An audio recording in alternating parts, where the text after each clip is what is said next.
Hello viewers, জীবন্ত grammar with স্পোকেনের পক্ষ থেকে আজকের ক্লাসে আপনাদের স্বাগতম।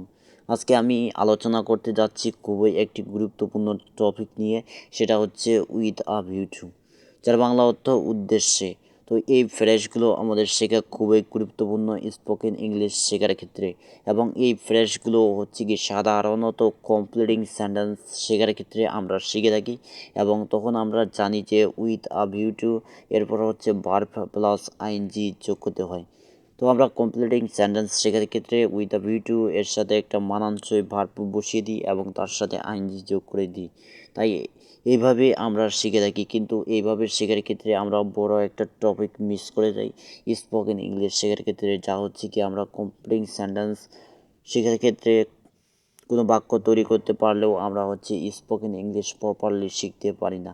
তো ভিডিওটি শুরু করার আগে ছোট্ট একটি রিকোয়েস্ট, যারা এখনও আমার চ্যানেলটি সাবস্ক্রাইব করেননি এখনই সাবস্ক্রাইব করে পাশে থাকা বেল বাটনে প্রেস করে দিন, যাতে নতুন ভিডিও আপলোডের সাথে সাথে সবার আগে আপনার কাছে পৌঁছে যায়। উইথ আ ভিউ টু একটি ফ্রেশ, এবং এই ফ্রেশ এরপর আমরা জানি যে ভার্ব প্লাস আইনজি যোগ করতে হয়। তো উইথ আ ভিউ টু এরপর হচ্ছে একটি ভার্ব বসাতে হয় এবং তার সাথে আইনজি যোগ করতে হয়। তো প্রশ্ন এখন যে আমরা কখন উইথ আ ভিউ টু ব্যবহার করব। বাংলা বাক্যের মধ্যে যদি উদ্দেশ্য এই কথাটি আসে, তাহলে আমরা ইংরেজিতে অনুবাদ করার সময় উইথ আ ভিউ টু এই ফ্রেজটি ব্যবহার করব। বাংলা বাক্যের মধ্যে যদি উদ্দেশ্য এই কথাটি আসে, তাহলে আমরা ইংরেজিতে অনুবাদ করার সময় উইথ আ ভিউ টু এই ফ্রেজটি ব্যবহার করব। তো বিষয়টি ক্লিয়ার করার জন্য আমাদের অবশ্যই বেশি বেশি এক্সাম্পল প্র্যাকটিস করতে হবে, কারণ স্পোকেন ইংলিশ শেখার ক্ষেত্রে আমাদের হচ্ছে কি এক্সাম্পল বেশি বেশি প্র্যাকটিস করতে হবে, তাহলে আমরা প্রপারলি স্পোকেন ইংলিশ শিখতে পারবো। তো প্রথম এক্সাম্পলটি লক্ষ্য করেন, সেও এখানে নিয়মিত আসে চা খাওয়ার উদ্দেশ্যে। সে এখানে নিয়মিত আসে চা খাওয়ার উদ্দেশ্যে। তো আমাদের কোনো একটি সেন্টেন্স গঠন করার জন্য লক্ষ্য রাখতে হবে যে এটি কোন টেন্সের মধ্যে রয়েছে। তো লক্ষ্য করেন এখানে নিয়মিত রয়েছে, তাই এটা আমরা বুঝে নিব যে প্রেজেন্ট ইনডিফিনিট টেন্স। তাই আমরা ধরে নিব যে এই বাক্যটি প্রেজেন্ট টেন্সের মধ্যে রয়েছে। তো এখানে লক্ষ্য করেন এখানে সাবজেক্ট কোনটা, সাবজেক্ট হচ্ছে সে, তো হি।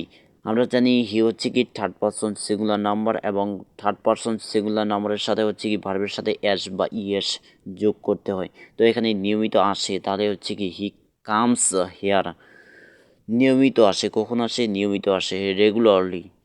তারপর হচ্ছে আমাদের উইথ আ ভিউ টু ব্যবহার করতে হবে। তো উইথ আ ভিউ টু, তারপর এখানে হচ্ছে কি ভার্ব কোনটা? চা খাওয়া। তো খাওয়া হচ্ছে ভার্ব। তো আমরা চা হচ্ছে কি দাঁত দিয়ে চাবাই খেতে পারি না, তার জন্য এখানে আমরা ইট ব্যবহার করতে পারবো না। এখানে আমাদের চেক অথবা হচ্ছে ড্রিঙ্ক পান করতে হবে, কিন্তু চা খাওয়ার বেলায় হচ্ছে কি চেক ব্যবহার করা হয়। তো এখানে চেকের সাথে আইনজি যোগ করতে হবে, ট্রেকিং। তারপর হচ্ছে কি চা, তো tea. He comes here regularly with a view to taking tea. He comes here regularly with a view to taking tea. সে এখানে নিয়মিত আসে চা খাওয়ার উদ্দেশ্যে। দ্বিতীয় নম্বর এক্সাম্পলটা লক্ষ্য করেন, সে বই পড়ে চাকরি পাওয়ার উদ্দেশ্যে। এটাও প্রেজেন্ট টেন্সের মধ্যে রয়েছে। তো হি রিডস বুকস। তো অনেকেই প্রশ্ন করতে পারেন যে আমি এখানে বুকস কেন ব্যবহার করলাম। তো আমরা হচ্ছে কি গ্রামাটিক্যাল অনুসারে কাউন্টেবল নাউনের সামনে আর্টিকেল ডিটারমিনার অথবা প্লুরাল করে নিতে হয়, না করলে আমাদের বাক্যটা ভুল হবে। তাই এখানে আমি হচ্ছে কি প্লুরাল করে নিয়েছি, বুকস ব্যবহার করছি। তারপর হচ্ছে কি আমাদের উইথ আ ভিউ টু ব্যবহার করতে হবে। With a view two verb কোনটা? এখানে পাওয়া, তো গেটিং জব। সে বই পড়ে চাকরি পাওয়ার উদ্দেশ্যে। He reads books with a view two getting job. He reads books with a view two getting job. তারপরে এক্সাম্পলটা লক্ষ্য করেন, সে এখানে এসেছিল আমাকে দেখার উদ্দেশ্যে। এটা হচ্ছে কি এসেছিল, অর্থাৎ হচ্ছে পাস্ট টেন্সে ইন্ডিকেট করতেছে। তো he came here with a view to looking me. সে এখানে এসেছিল আমাকে দেখার উদ্দেশ্যে। He came here with a view to looking me. আমি নিয়মিত ভিডিও বানাই আপনাদের শেখার উদ্দেশ্যে। আমি নিয়মিত ভিডিও বানাই আপনাদের শেখার উদ্দেশ্যে। I make videos regularly with a view to learning you. I make videos regularly with a view to learning you. আমি নিয়মিত ভিডিও বানাই আপনাদের শেখার উদ্দেশ্যে। তো বন্ধুরা, আজকের ভিডিওটি এ পর্যন্তই। ধৈর্য সহকারে এতক্ষণ থেকে যারা ভিডিওটা দেখছিলেন তারা অবশ্যই ভিডিওটাতে একটা লাইক করবেন, এবং এর পরবর্তী আপনারা কোন বিষয়ে ভিডিও চান আপনারা অবশ্যই কমেন্ট করে জানাবেন। তাহলে আমি রেগুলার ভিডিও আপলোড করব আপনাদের শেখার উদ্দেশ্যে। Thanks for watching.